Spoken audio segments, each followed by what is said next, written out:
Saudari-saudara terkasih, semua agama menempatkan kitab suci sebagai sabda yang sungguh penting mendapat tempat terhormat di dalam pusat ibadat mereka.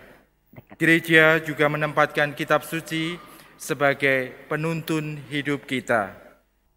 Saudara-saudari, Bapak, Ibu, dan teman-teman muda yang terkasih di dalam Tuhan, salah satu cerita yang pernah saya dengar dan cukup inspiratif menurut saya, paling tidak memberi contoh dan mengajar kepada saya bagaimana untuk bersikap kepada kitab suci, adalah kisah yang disampaikan oleh seorang Romo yang sekarang sudah almarhum, yang waktu itu dia mendapat panggilan untuk melayani pelantikan LB Murdani menjadi Panglima Angkatan Bersenjata di Republik Indonesia beberapa puluh tahun silam.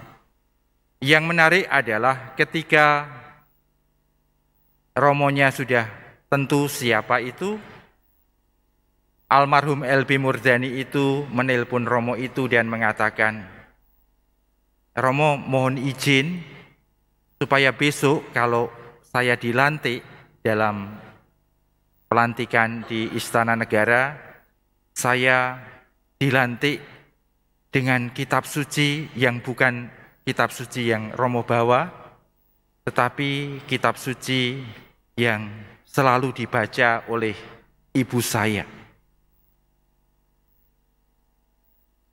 Pernyataan itu menjadi menarik bagi Romo itu, lalu Romo itu bertanya, "Loh, mengapa kok harus pakai kitab suci ibu Bapak?" Dan LB Murdani menjawab, "Iya Romo, karena saya dididik lewat kitab suci yang dibaca setiap hari oleh ibu saya. Dan kitab suci ini itulah yang berarti bagi saya, membentuk saya menjadi seperti saya sekarang ini." Saudara-saudari terkasih, mendengar kata-kata itu, saya sungguh merasa tersapa, tersentuh karena begitu besar orang memandang dan menghargai kitab suci. Bahkan hasil, kalau boleh dikatakan begitu, yang dicapainya dilihat sebagai hasil didikan orang tua yang tekun membaca kitab suci. Yang menarik, Bapak, Ibu, dan saudara-saudari terkasih, ketika Romo itu mencoba membuka kitab suci, ternyata kitab suci itu jauh dari yang dikatakan bersih.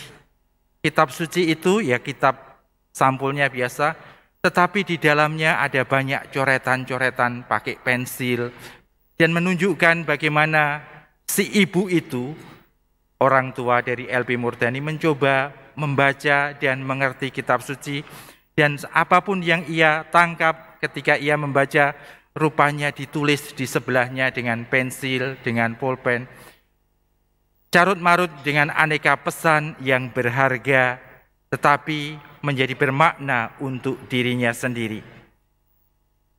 Kitab suci memang menjadi hal yang luar biasa, memiliki tempat istimewa bagi semua agama.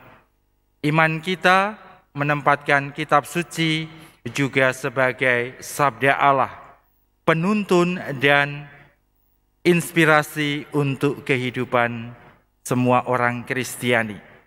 Dalam bacaan yang pertama tadi kita mendengarkan, ada reaksi berbeda umat setelah mendengarkan kitab suci yang dibacakan oleh Esra dan Nehemia. Umat terharu dan sampai menangis. Di dalam Injil, kita juga berjumpa dengan Yesus yang membaca kitab suci dan membuat mata semua orang tertuju kepadanya dengan rasa kekaguman dan keheranan. Menarik untuk direnungkan, Bapak Ibu, saudara-saudari dan teman-teman muda yang terkasih, mengapa reaksi orang begitu berbeda ketika mereka mendengarkan kitab suci. Di dalam Esra dan Nehemia, dalam bacaan yang pertama, kita melihat, mendengar bersama bahwa reaksi umat adalah menangis, terharu atas sabda Tuhan. Di dalam Injil Lukas, kita mendengar bahwa reaksi umat adalah terpukau dan kagum memandang Yesus. Ketika merenungkan hal itu, saya melihat ada hal yang menarik, ada hal yang istimewa yang membuat Yesus membaca kitab suci dengan penuh kuasa, yaitu sebelum membaca kitab suci itu, Yesus berpuasa di padang gurun. Dia berhasil mengalahkan godaan-godaan iblis, dikatakan demikian dalam Injil Lukas tadi. Dan itulah sebabnya ketika sabda itu dibacakan oleh Yesus, sabda itu ditangkap secara apa adanya, sesuai dengan yang dimaksudkan oleh Allah yang memberikan firman itu. Karena Yesus yang membaca kitab Nabi Yesaya itu telah bersih dari aneka kepentingan pribadi. Ia telah bebas dari godaan-godaan iblis. Kita tahu bersama dari Injil yang lain bahwa ketika Yesus berpuasa di padang gurun, ia digoda akan kekuasaan, ia digoda akan kemuliaan, dan ia digoda akan fasilitas-fasilitas. Kita pada giliran kita saat ini juga mendapat tugas dari Yesus. Pada hari ini digenapilah nas tadi sewaktu kamu mendengarkannya. Apa maksudnya?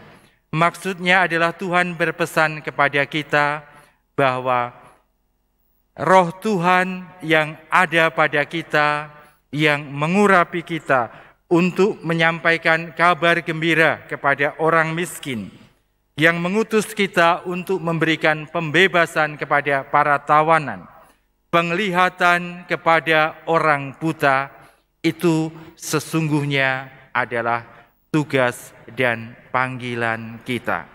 Dan dinamika aktivitas gereja di dunia ini, saudara-saudariku terkasih, sesungguhnya adalah upaya gereja untuk mewujudkan panggilan kita sebagai murid-murid Yesus.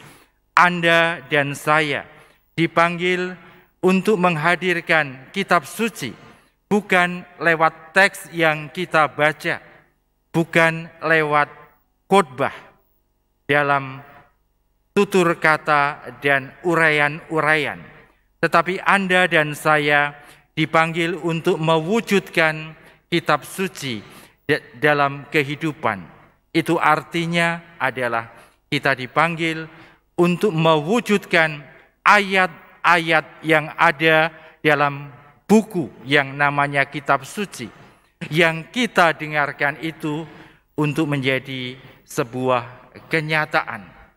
Kehadiran gereja di tengah umat dan masyarakat harus menjadi kehadiran yang membawakan kegembiraan bagi orang-orang yang miskin, memberitahukan pembebasan bagi orang-orang yang ada di dalam tekanan atau tawanan. Panggilan dan kepercayaan Tuhan yang begitu luar biasa itu Kalau saya renungkan, hanya bisa kita wujudkan kalau kita berani juga meniru apa yang diteladankan oleh Yesus. Sebelum membaca kitab suci, Yesus memastikan dirinya bersih dari kepentingan-kepentingan pribadi. Oleh karena itu, dalam segala aktivitas dan keterlibatan kita di gereja, di lingkungan, di wilayah, di dalam masyarakat, kita orang Kristiani dipanggil untuk memastikan diri kita terlebih dahulu pertama-tama bersih dari kepentingan pribadi. Ibu bapak, saudara-saudari dan teman-teman muda yang terkasih, contohnya adalah begini. Saat ini saya sedang khotbah, sedang memberikan homili. Ketika saya sedang memberikan renungan atau homili saat ini, apakah motivasi, apakah dorongan yang paling dalam yang ada di dalam diri saya? Kalau hal ini, tindakan ini, saya lakukan karena saya ingin menampilkan khotbah yang bagus supaya umat memuji saya, maka sabda Tuhan tidak akan sampai kepada Anda. Karena saya memanfaatkan sabda Tuhan untuk kepentingan diri saya. Saya memanipulasi sabda Tuhan untuk kepentingan diri saya. Khotbah saya, renungan saya tidak akan menjadi inspirasi bagi umat, bagi orang yang mendengarkannya. Begitu juga tindakan dan keterlibatan kita, aktivitas kita di dalam gereja. Jika tindakan, keterlibatan, dan aktivitas kita di dalam gereja belum bersih dari kepentingan-kepentingan pribadi kita, kita tidak akan bisa membawakan kabar baik kepada orang-orang miskin. Kita akan semakin jauh dari orang-orang miskin. Kalau kita tidak bisa membebaskan diri dari kepentingan-kepentingan pribadi kita, kita tidak akan membawakan kebebasan bagi orang-orang tawanan.